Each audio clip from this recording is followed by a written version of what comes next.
Hello, I'm Rachel Jones for the Finance News Network. Joining me from Immutep is CEO Marc Voigt. Marc, welcome back to FNN. Thank you for having me. It's a pleasure. Now, Marc, can you briefly describe for us what Immutep is doing at this time? Sure. Immutep is a biotech company.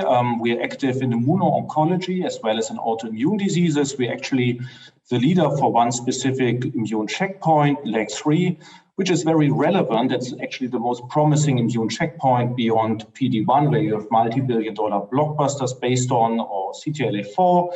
And you see around the globe dozens of clinical trials with thousands of patients. So it's a good position to be in. And of course, we hope to deliver there. Now, last time we spoke was around the middle of this year. What has happened since then? Oh, quite a lot. So we have been reporting data at ESCO, which is a big clinical oncology conference in the US, and then ESMO in Europe, also around oncology. And then most recently at SITC from our TACTI-002 clinical trial, which we do in collaboration with Merck. Besides that, we also are supporting the global COVID efforts. So we are providing drug, eftilagimod, to a group at the University Clinic at Pilsen in Czech Republic. We have been expanding our intellectual property portfolio. So really a lot has happened in the past month. And can you explain the recent results at SITC in lung cancer and head and neck cancer and the subsequent financing there? We reported data from the trial we do in collaboration with Merck, US Merck. So it's Keytruda plus eftilagimod alpha. In first-line non-small cell lung cancer, second-line non-small cell lung cancer, and second-line head and neck cancer. And the data was very well received. We actually, by and large, doubled the response rate you would typically expect with Keytruda alone. And this in different specific subgroups of patients, regardless where Keytruda is supposed to work or not. So it's actually pretty good. And this data is a robust basis for future clinical developments. We had discussions with our collaboration partner. We decided to go ahead in first-line non-small cell lung cancer.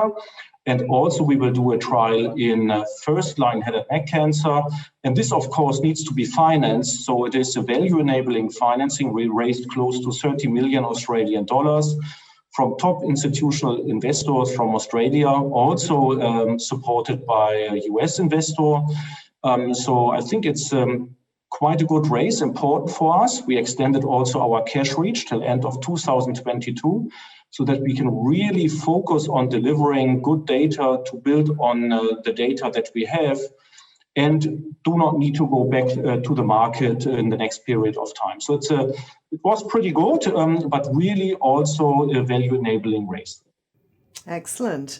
And what are the next potential catalysts and events?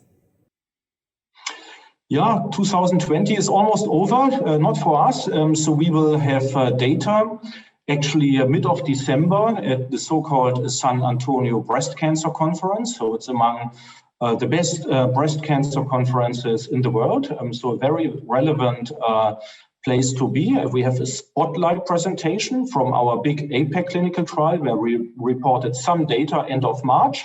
So this will come in the remainder of this year, maybe the one or the other update regarding our other programs as well. And then in the next year, there's quite a lot to expect. So from our partners, for instance, GlaxoSmithKline, you know that we have an exclusive worldwide licensing arrangement there. They expect clinical proof of concept in first half of 2021. We will report data from eftilagimod, our lead program, start of new clinical trials, more data from the existing clinical trials.